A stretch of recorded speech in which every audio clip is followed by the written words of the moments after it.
Hello বন্ধুরা, কেমন আছো সবাই? আশা করি সবাই ভালো আছো। আমিও খুব ভালো আছি। ববিতা অফিসিয়াল চ্যানেলে সবাইকে ওয়েলকাম জানিয়ে সুন্দর একটি রান্নার ভিডিও নিয়ে চলে এসেছি।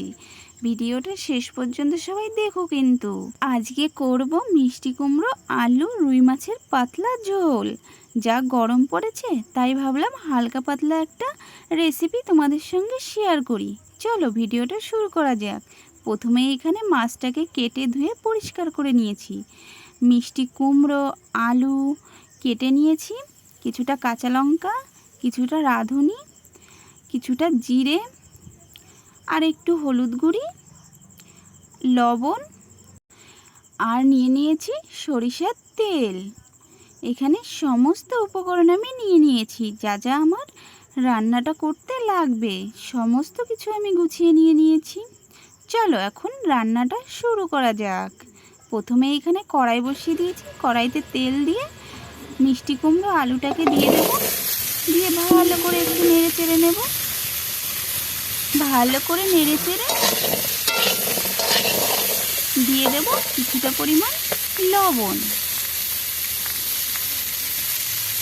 আর কিছুটা পরিমাণ হলুদ গুঁড়ি। আবারও ভালো করে নেড়ে চেড়ে নেব। সবজিটাকে ভালো করে একটু ভেজে নিতে হবে। যত ভাজা হয় তত টেস্টি হয়।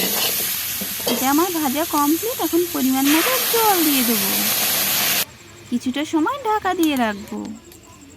আর এদিকে আমি শিলে কাঁচা লঙ্কাগুলো পেস্ট করে নেব।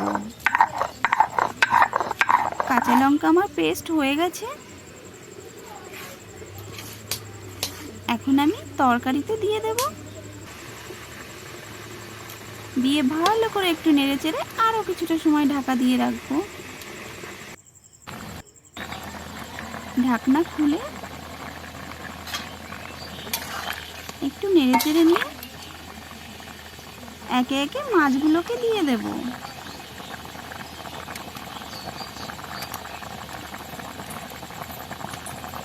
আবার একটু নেড়ে চেড়ে নেব। নিয়ে আরও কিছুটা সময় ঢাকা দিয়ে রাখবো। ঢাকনা খুলে এখন আমি তরকারিটা ফোড়নের জন্য নামিয়ে নিয়েছি। শুকনো খোলায় কিছুটা রাঁধুনি, কিছুটা জিরে ভেজে নেব। জিরেগুলো ভেজে আমি নামিয়ে নিয়েছি। ওই কড়াইতেই কিছুটা পরিমাণ তেল দিয়ে দেব। তেলে একটু তেজপাতা দেব আর রাঁধুনি দিয়ে দেব। রাঁধুনিটাকে ভালো করে একটু পোড়া পোড়া করে ভেজে নিতে হবে। এরপরে তরকারিটা ঢেলে দিয়েছি। এদিকে আমি রাঁধুনি আর জিরে ভেজে তুলে রেখেছিলাম, ওটাই একটু পেস্ট করে নিয়েছি। পেস্ট আমার হয়ে গেছে। এখন তরকারিতে দিয়ে দেব। তরকারিটা আমার প্রায় রেডি হয়ে গেছে। ভালো করে একটু নেড়ে চেড়ে এখন তরকারিটা নামিয়ে নেব। দেখো তরকারিটা নামিয়ে নিয়েছি। কালারটা দেখেছো কত সুন্দর হয়েছে। খেতেও না দারুণ টেস্টি হয়েছে। তোমরাও আমার মতো মিষ্টি কুমড়ো আলু রুই মাছের পাতলা ঝোল বাড়িতে বানিয়ে খেতে পারো। খেলে কিন্তু শরীরের কোনো ক্ষতি হবে না। আর আমার ভিডিওতে কোথাও কিছু ভালো লেগে থাকলে like comment share and subscribe করে দিও। দেখা হচ্ছে অন্য কোনো সুন্দর একটি ভিডিওতে। বাই।